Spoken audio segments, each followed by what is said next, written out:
देखिए, हिंदुस्तान में चल रहे गेमिंग जिहाद पर लगातार खुलासे हो रहे हैं कि कैसे धर्मांतरण के खेल में छोटे छोटे बच्चों को फंसाया जा रहा था, कैसे ब्लैकमेल करके उनका ब्रेन वॉश किया जा रहा था। परत दर परत सारे राज खुलकर सामने आ रहे हैं, जो बता रहे हैं कि कन्वर्जन की ये क्रोनोलॉजी आखिर कितनी खतरनाक है। शुरुआत करते हैं इसी क्रोनोलॉजी को लेकर आई बड़ी खबर, बड़े खुलासे के साथ में नाबालिग बच्चों से आरोपियों की जो चैट है दरअसल वो निकलकर सामने आई है, जिसमें बच्चों का ब्रेन वॉश आरोपी करते हुए समझ में आ रहे हैं। आरोपी अब्दुल रहमान की पीड़ित बच्चे से चैट में खुलासा हो रहा है। अब्दुल रहमान ने हिंदू बच्चों को नमाज पढ़ने को कहा, नाबालिग बच्चों को नमाज पढ़ने का वक्त और तरीका भी इस चैट के जरिए हम आपको बताएंगे। देखिए, गेमिंग जिहाद पर यह बड़ा अपडेट है, जिसमें आप कुछ और सबूत के माध्यम से समझ पाएंगे कैसे ये पूरा जिहाद जो था वो चलाया जा रहा था। ये बड़ा खुलासा यहाँ पर हुआ है। नाबालिग बच्चों से जब चैट की जा रही थी तो उसमें क्या क्या बातें यहाँ पर की जा रही थी, कैसे ब्रेन वॉश उसमें किया जा रहा था, वो इस बातचीत के जरिए जो है वो सामने आया कि कैसे घर पर नहीं बताना है, घर से बाहर कैसे निकलना है, क्या बोल कर निकलना है, नमाज कैसे पढ़नी है, किस वक्त पढ़नी है, तरीका क्या रहेगा। ये नाबालिग बच्चों को समझाने की कोशिश इस चैट के माध्यम से की जा रही थी। इस पूरे मामले में सबसे हैरान करने वाला पहलू वो था कि जैन समाज का एक बच्चा जो कि जिम जाने के बहाने 5 बार घर से जाया करता था और फिर जाकर मंदिर में माफ कीजिएगा मस्जिद में नमाज पढ़ा करता था, तो ये मामला सामने आया था। और उसके बाद जैसे जैसे जांच आगे बढ़ती जा रही है वैसे वैसे खुलासे होते जा रहे हैं। सबसे बड़ा अपडेट, सबसे नया अपडेट वो व्हाट्सएप चैट, जिसके माध्यम से आप उस क्रोनोलॉजी को समझ पाएंगे जिसके जरिए बच्चों को नमाज पढ़ने का तरीका बताया और समझाया जाता था। और देखिए, बच्चों को बरगलाने के लिए गेमिंग ऐप का इस्तेमाल हुआ है, गेम को जिताने का लालच दिया गया, नाबालिग बच्चों का धर्म परिवर्तन इसी से कराया गया। इस पूरे नेक्सस को डेवलप किया गया जिससे कि बच्चे स्टेप बाय स्टेप धर्मांतरण की तरफ आगे बढ़ सकें। अब धीरे धीरे इसके खुलासे हो रहे हैं, लेकिन मास्टरमाइंड शाहनवाज अब तक फरार है। सवाल इस बात को लेकर है कब तक ये पुलिस की गिरफ्त में आएगा, क्योंकि शाहनवाज जब पुलिस की गिरफ्त में आएगा तो उसके लिंक्स पता चल पाएंगे।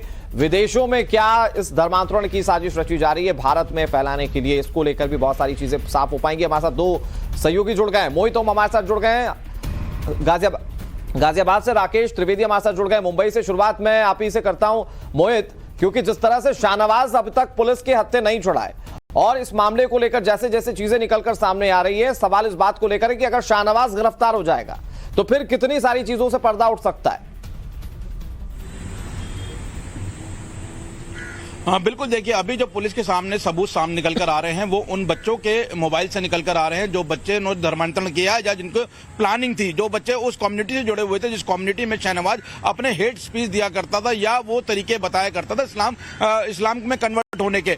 मगर जब शाहनवाज गिरफ्तार होगा उसका मोबाइल फोन पुलिस के हाथ में आएगा और उसके कई गैजेट्स पुलिस के हाथ में आएंगे और तब पता लग पाएगा कि साजिश और कितनी गहरी है। क्योंकि अभी तक जो सामने बातें निकल कर आ रही है कि शाहनवाज के पीछे कोई ना कोई हैंडलर जरूरी है, क्योंकि शाहनवाज किसके दम पर बच्चों को विदेश ले जाने की बात कर रहा है, दुबई में रखने की बात कर रहा है, दुबई में घुमाने फिराने की बातें कर रहा है, जो प्रलोभन देना किसके ब्याह पे कर रहा है। क्योंकि पुलिस ने जो भी शाहनवाज का अकाउंट जब्त किया है मुंबई के अंदर उसमें महज 11,000 रुपए है और शुरुआती जांच में उसमें कुछ संदिग्ध नजर नहीं आया है, लेकिन फंडिंग कहां से हो रही थी शाहनवाज को जिसके ब्याह पर वो दुबई ले जाने की बात कर रहा था और बड़े लेवल पे उन्होंने करवंजन का जो धंधा है उसने चला रखा था। मुंबई से सीधा गाजियाबाद में बैठ के लोगों को हिदायत दे रहा है और उसके जो नीचे के जो गुर्गे हैं जिसमें अब्दुल रहमान है जिसका बच्चों ने अपने मोबाइल में नाम नन्नी रख रखा था, यानी उसके घर वाले ना पहचान पाए कि वो किसी मुस्लिम शख्स से बात कर रहे हैं और इस तरीके की बातें कर रहे हैं। उसने नन्नी रख रखा था और नन्नी किस तरीके की हिदायत शाहनवाज के कहने पर लगातार बच्चों को दे रहा था कि उनका जो नमाज पढ़ने का वक्त है या घर से निकलने का वक्त है उसका कोड वर्ड रखा गया। उसका कोड था जिम जाना, यानी जिम जाने के बहाने बच्चे बाहर निकलते थे और वो सीधा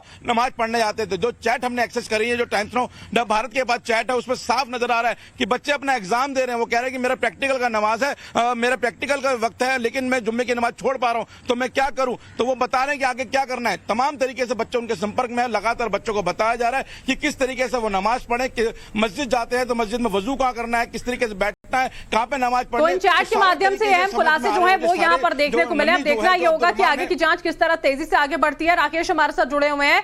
राकेश, शाहनवाज गिरफ्त से बाहर है, कई जगह पर जो है छापेमारी की गई थी, टीम्स वहां पर पहुंची थी, रिश्तेदारों से पूछताछ हुई थी, लेकिन जो सबसे बड़ा लिंक है वो अब भी फरार है।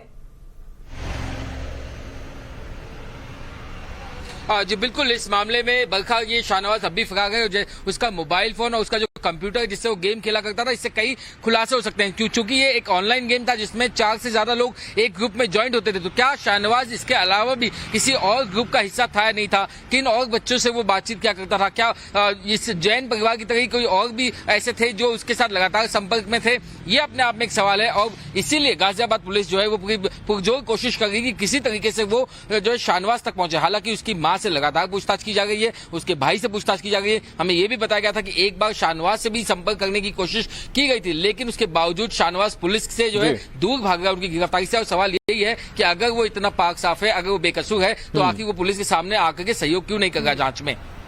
और उसके लिंक्स तक पहुंचना बहुत जरूरी है, क्योंकि बताया जा रहा है कि विदेशों में भी बच्चों को रुकवाने की बात वो किया करता था। तो फिर उसके पीछे का हैंडलर कौन है, सवाल ये सबसे बड़ा। आप दोनों का बहुत शुक्रिया हमारे साथ जुड़ने के लिए और पूरी जानकारी देने के लिए। एक एक करके जो अभी सबूत सामने आ रहे, चाहे वो व्हाट्सएप चैट हो, चाहे वो अलग अलग लोग जो इस पर गवाही दे रहे हैं, या फिर पुलिस के सामने जो आरोपी के तौर पर पेश हो रहे हैं, वो जो चीजें बता रहे हैं वो वाकई में चौंका देने वाली है कि बच्चों को आखिर धर्मांतरण के लिए कैसे प्रेरित किया जाता था या उकसाया जाता था।